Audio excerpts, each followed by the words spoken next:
In the winter of 1922, a shadow draped Toronto General Hospital, cold as the frost on its windows.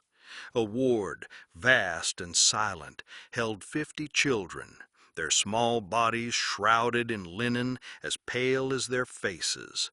Some were no older than 5, their breaths faint, mere whispers against diabetic ketoacidosis. Death lingered close, its grip a chill on every heart. Yet beyond the ward's iron doors, a hope stirred, a fragile promise in vials carried by a man who refused to let their light fade. The air carried antiseptic and despair, the clink of a nurse's tray, a mournful note in the stillness. Parents sat vigil, hands clasped to hold back time, eyes hollowed by grief. Margaret, a mother, traced her daughter Clara's sunken cheek, her whispered prayers a soft chant to tether her to life. A father gripped his son's hand, the boy's tattered book untouched, its pages a quiet cry of a life slipping away. Diabetes, in that merciless year, was a verdict, stealing breath and future. Nurses moved like ghosts, their steps a faint rustle, heavy with the knowledge no skill could halt this unraveling. Yet in this ward of sorrow, a miracle was stirring, kindled by a man unknown, his hands poised to defy death, the soft clink of vials in his case a promise against the silence. The ward was a tableau of loss, each bed an altar to grief. Clara, 7, lay still, her chestnut curls dull on a tear-stained pillow, her chest barely rising. Nearby, a boy, 10, clutched his book, his father's trembling hand anchoring him to the world. Row upon row, the children formed a silent choir of the dying, bound by a disease no doctor could conquer. In 1922, diabetes was a mystery, its mechanics half-grasped, its victims doomed to waste away. The pancreas, a small gland behind the stomach, held the key, but its secrets mocked those who probed them. Parents clung to fading hopes, to whispers of cures that never came. Starvation diets, harsh and fleeting, prolonged life but starved the spirit, leaving children frail as shadows. In Toronto's churches, prayers rose, candles burning low, their flicker as brief as the lives they honored. Beyond the ward's doors, a man approached, his heart a furnace of resolve, his hands carrying a substance to rewrite their fate, the soft clink of vials in his case, a promise against the silence. Frederick Banting knew loss intimately. Born in 1891 on an Alliston, Ontario farm, he grew up under wide skies, his hands shaped by plow before scalpel. His mother's kindness to neighbors, binding a wound, sharing bread, left a quiet mark, teaching him that healing was a calling. The Great War, however, reshaped him. At 27, a medical officer, he faced horrors that seared his soul. Soldiers torn apart, their blood soaking the earth, their cries echoing in his dreams long after the armistice. Returning in 1919, he carried those scars, his heart heavy with patients he couldn't save. In Alliston, his small practice struggled, but diabetes haunted him most.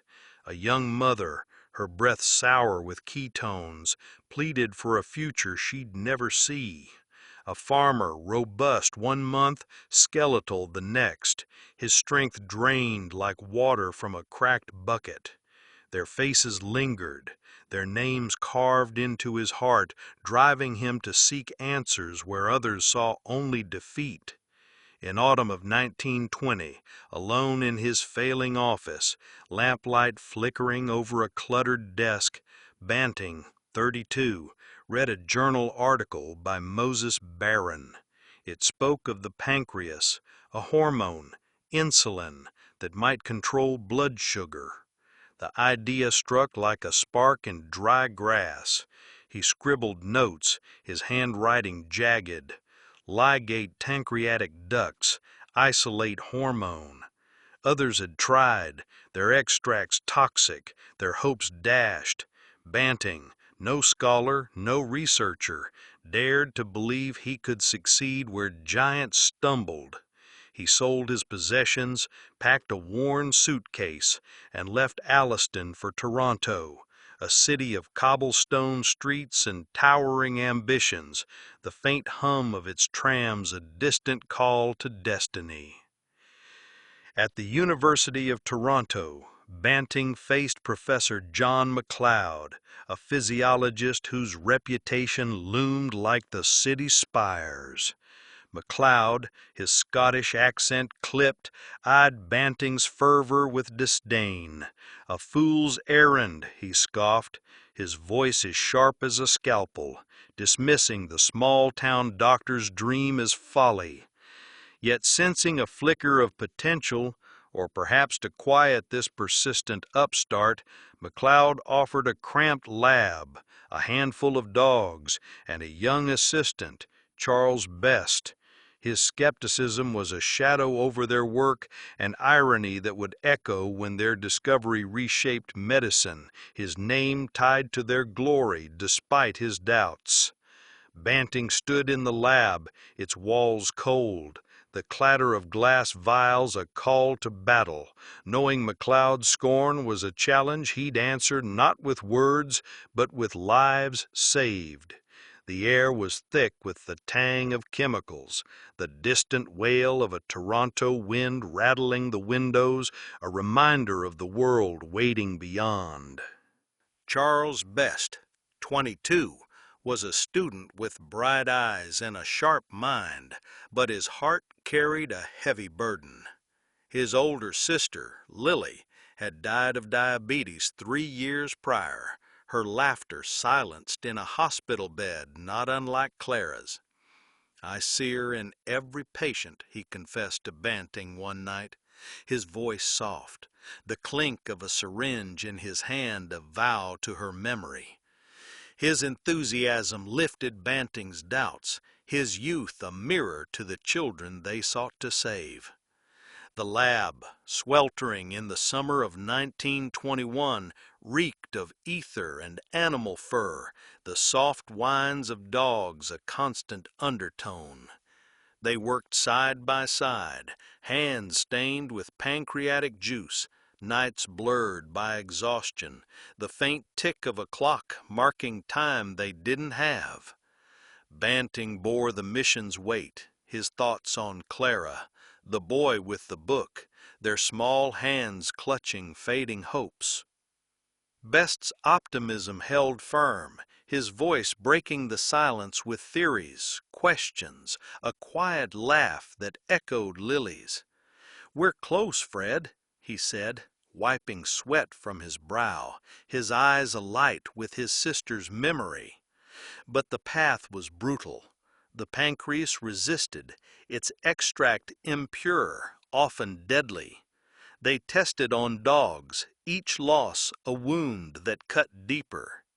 One night a vial slipped from Banting's tired hands, shattering on the floor, its contents pooling as he cursed the clock, Clara's still face vivid in his mind.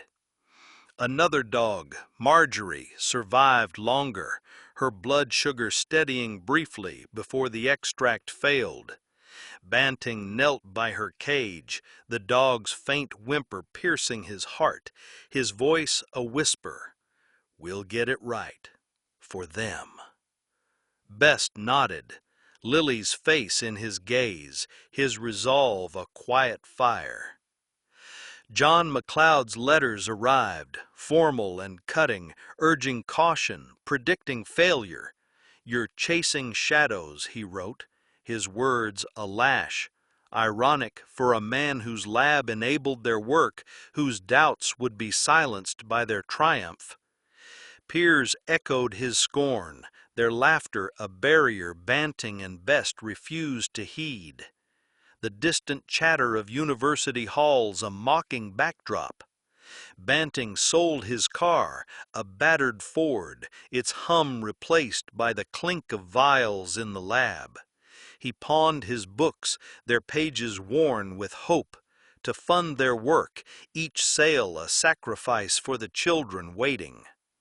The lab became a sanctuary, its walls scarred with their obsession, the faint hum of a burner, a constant pulse. Clara's still face, her mother's whispered prayers, the boy's tattered book, his father's silence. These were not patience, but promises, lives Banting refused to let slip away. The summer dragged on, the heat oppressive, failures mounting like stones. Extracts burned tissue, caused fevers, offered no reprieve. Banting's hands trembled as he mixed solutions, his eyes red from sleepless nights, the soft creak of the lab door a reminder of the world outside. Best felt the strain, Lily's memory a spur that kept him working. "We're missing something," Banting muttered, staring at a microscope slide. The pancreas, a locked door, its hormone just beyond reach. Time pressed hard, a child's life slipping in the ward, the faint toll of a church bell marking another loss. In the fall of 1921, James Collip joined, a chemist with quiet intensity, his own burden carried in silence. A devout man, he saw science as a divine calling, his work a prayer in action. "God guides the hand that heals," he said, his voice calm, his eyes on the cloudy extract, the soft clink of glass in his hands a sacred rhythm. His skill in purification was their missing key, his hands steady as a sculptor's shaping stone.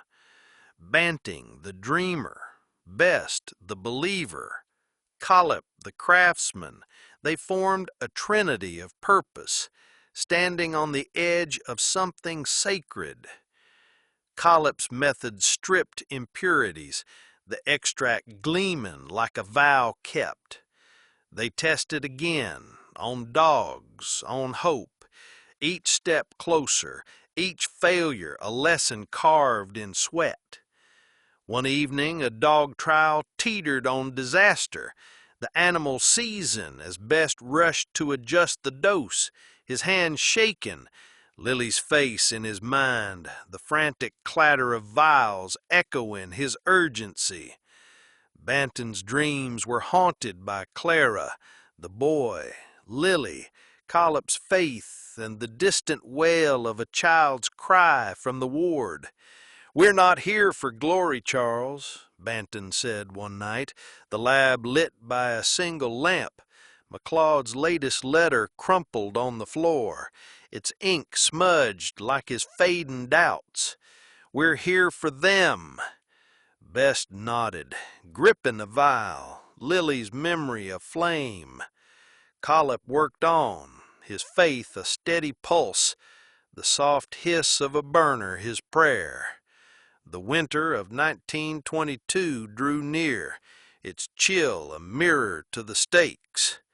Banting stood at his bench, vials before him, their contents a key to life. McLeod's scorn, the world's laughter faded before the ward's silent call, where 50 children waited, their lives a fragile thread, their hope a light he would not let die. In the waning days of 1921, the Toronto laboratory was a crucible of hope and desperation, its air heavy with ether's tang and the faint musk of animal fur. The soft clink of glass vials echoed, a fragile rhythm against the distant howl of winter wind. Frederick Banting stood over a cluttered bench, his hands steady but his heart racing, as James Collop held a vial of pancreatic extract to a flickering lamp. The liquid, once clouded with failure, gleamed clear, a key to life distilled from months of toil. Charles Best, his young assistant, leaned close, his eyes bright with the memory of his sister Lily, lost to diabetes, her absence a spur to his work. The three men, Banting, the dreamer, Best, driven by loss, Collop, guided by faith, were bound to wrest life from death's grip. The pancreas had begun to yield its hormone insulin, but its purity was their final barrier.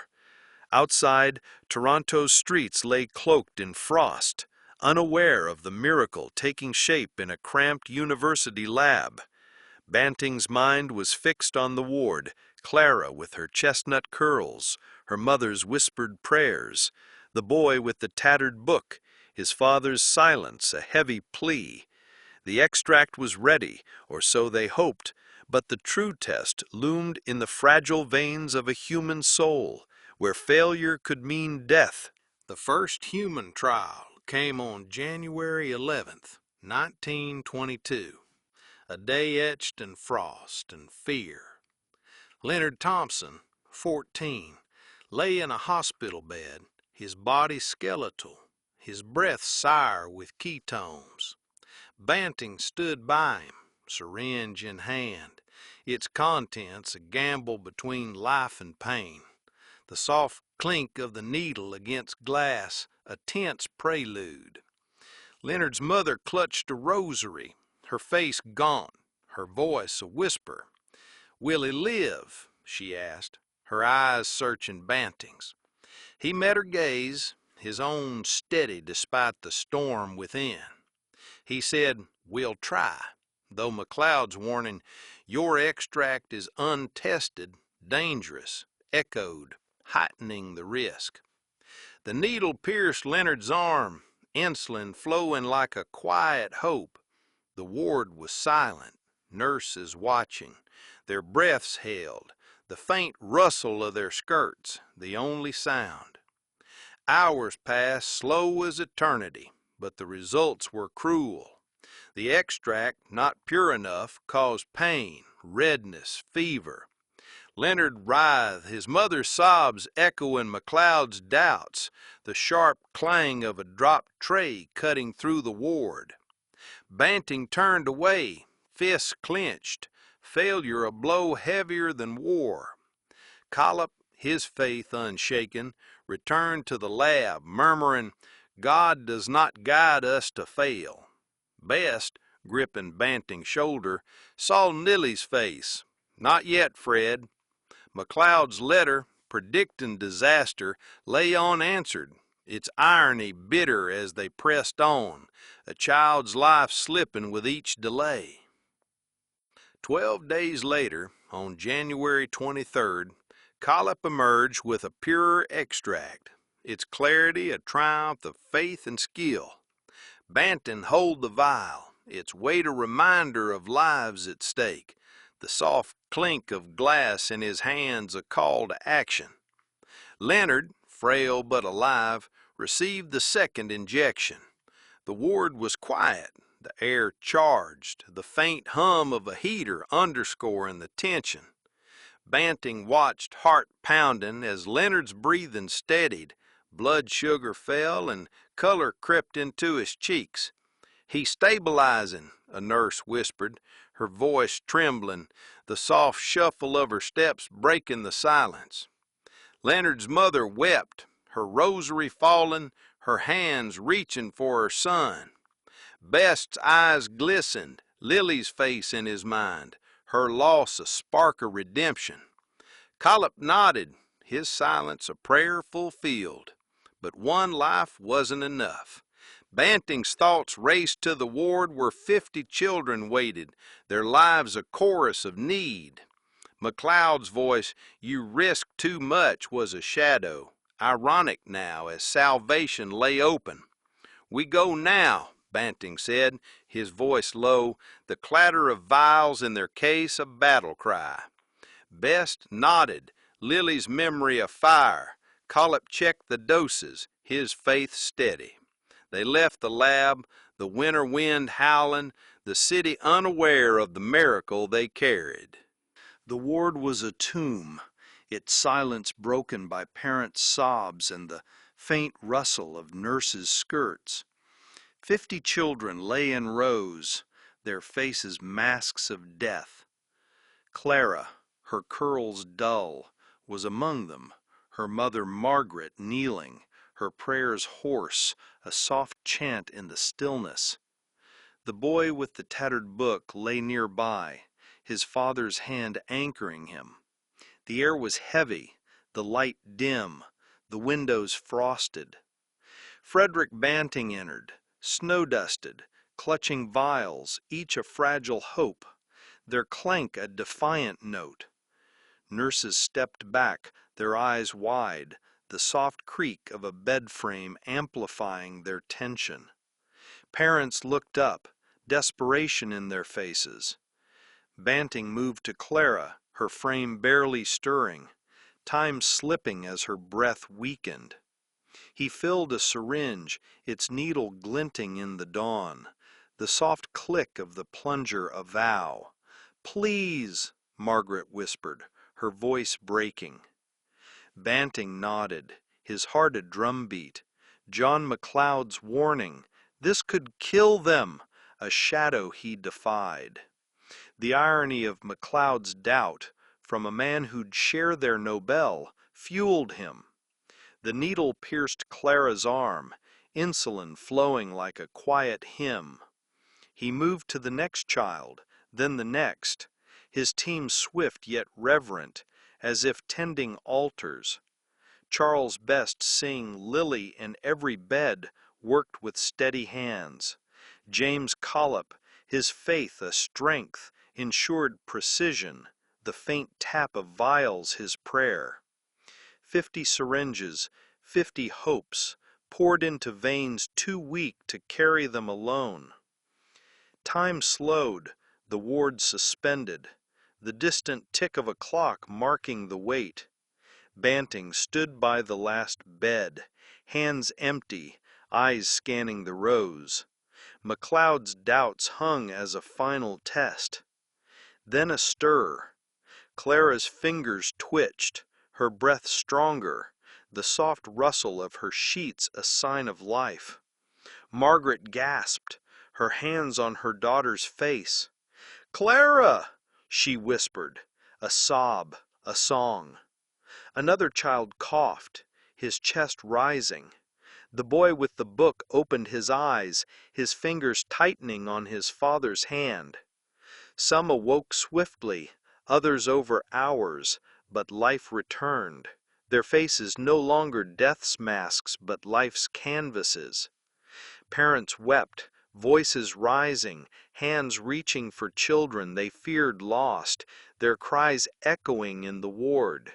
Nurses embraced, tears mingling with laughter, their steps light.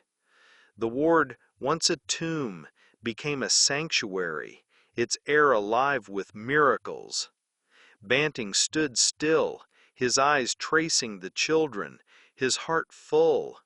"It worked," he whispered, the faint clink of an empty syringe tray his answer. Best, tears falling, saw Lily and Clara's smile. Collip nodded, his faith vindicated. McLeod's skepticism, a distant irony, faded before the light of lives saved, a light that would burn beyond that winter day in 1922. The days that followed were a whirlwind, the ward's miracles spreading like dawn through a darkened valley. Factories in Toronto, then beyond, produced insulin, their machines humming, the clatter of production lines a pulse of life. Hospitals, once tombs for the diabetic, emptied of death, filled with survivors, children who ran again, parents who laughed again. Banting, Best, and Collip worked relentlessly, refining methods, sharing knowledge, their hands never idle. Best, driven by Lily's memory, wrote tirelessly, ensuring hospitals received their formula, the scratch of his pen a vow to her. She'd want this, he said, his voice soft, sending instructions to distant clinics, the faint rustle of paper echoing her face in every child saved. Collip, his faith a quiet strength, oversaw production, his hands precise. God's work continues, he murmured, inspecting vials, their soft tap a sacred rhythm, his belief in science's higher purpose unwavering. But McLeod's voice lingered, sharp and ironic. Mass production will fail, he warned, predicting shortages and impurities, a taunt from a man who'd grudgingly lent a lab and secured factory funds, yet stood to share their glory. Banting, stung, saw millions waiting, their lives at ticking clock, the distant wail of a hospital alarm in his mind. In spring 1922, a Toronto hospital ran dry. A child, Ellen, 10, her breath sour with ketones, relapsing, her mother's cries echoing McLeod's warning.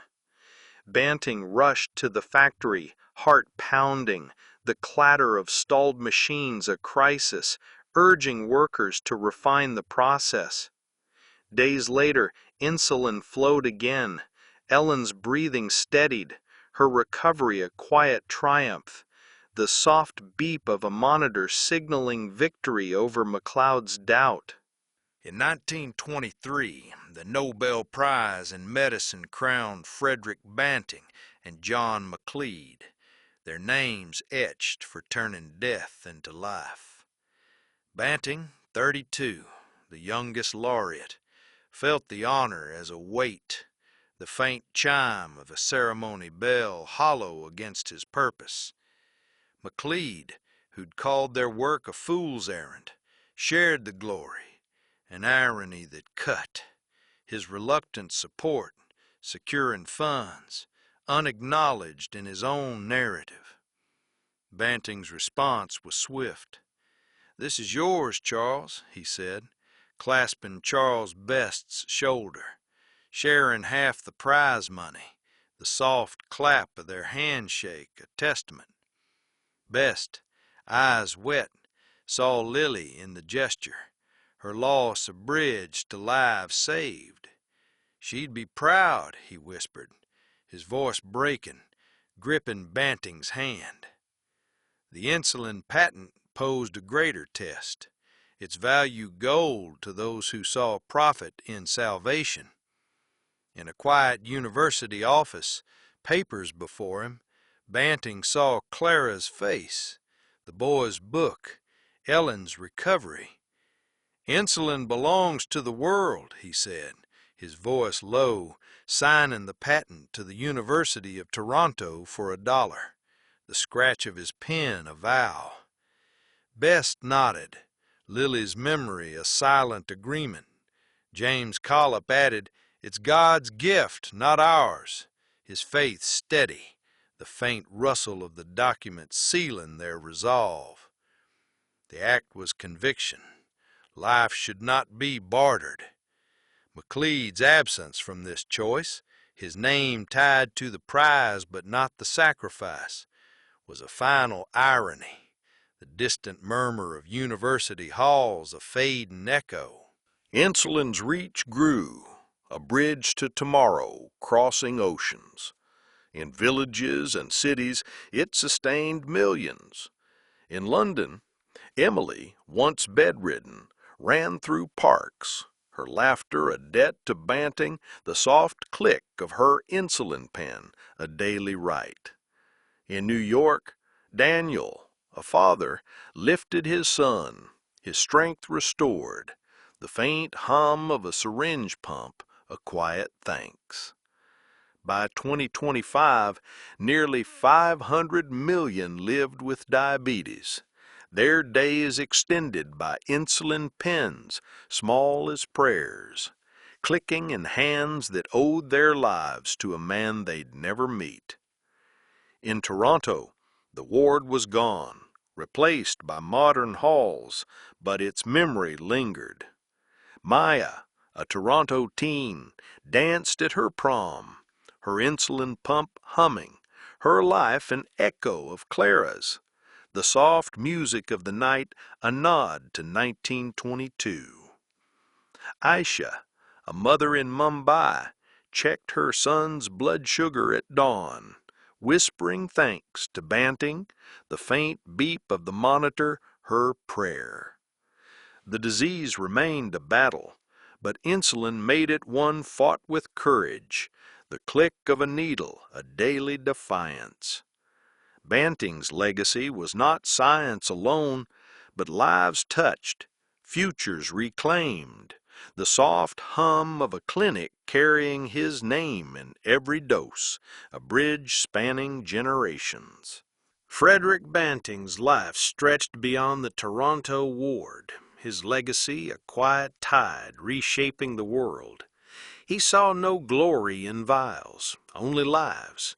Clara's laughter, the boy's book, Ellen's recovery, Lily's memory through Charles Best's eyes.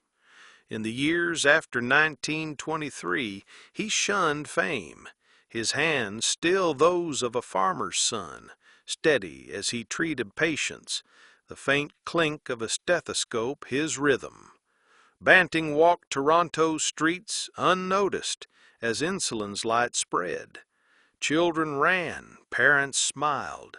Hospitals, once silent, now hummed with life, their beep of monitors a chorus of survival.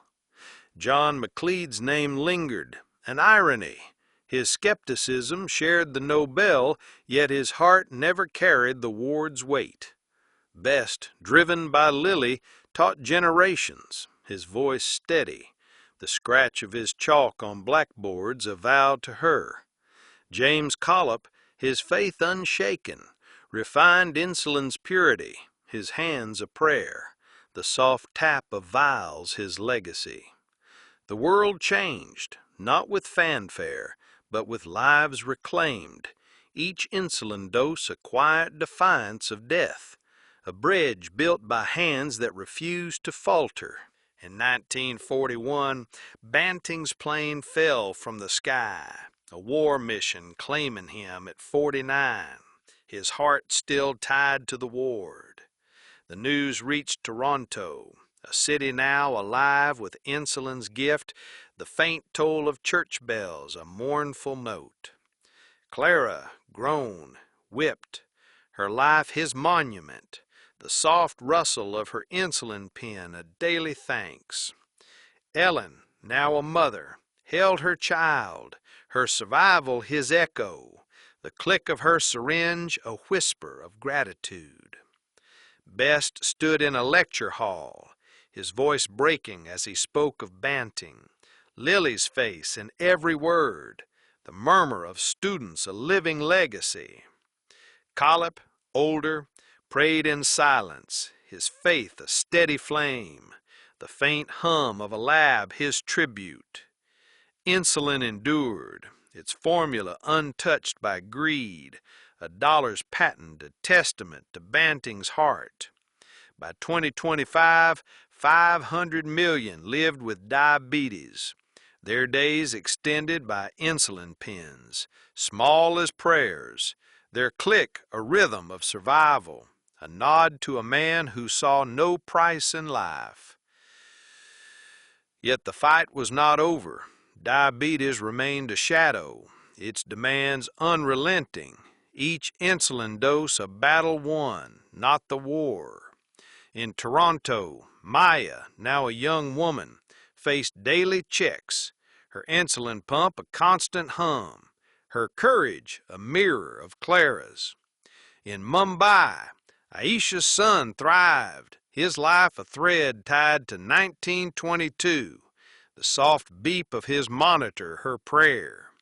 Across continents, millions carried insulin pens, their lives a chorus of resilience, the faint kick of each dose a note in a song begun in a Toronto lab.